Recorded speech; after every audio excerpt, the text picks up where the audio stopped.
Biar betik, obor-obor ini hidup selamanya tanpa ada jangka hayat. Dikenali dengan nama saintifiknya Turritopsis dohrnii.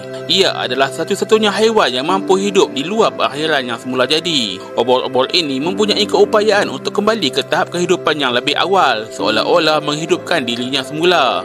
Caranya melalui proses yang dikenali sebagai transdiferensiasi. Semasa mengalami tekanan atau kecederaan, obor-obor ini menarik semua sesungguh mereka ke dalam badan dan mengecutkan badan mereka kembali menjadi polip, lalu tenggelam ke dasar laut untuk proses kelahiran semula. Kebolehan unik obor-obor ini menjadi inspirasi kepada banyak pekaji-pekaji perubatan di seluruh dunia dalam usaha mengkaji sel haiwan ini agar dapat menghasilkan sebuah teknologi yang bukan sahaja digunakan untuk merawat kecederaan, malah memanjangkan usia manusia.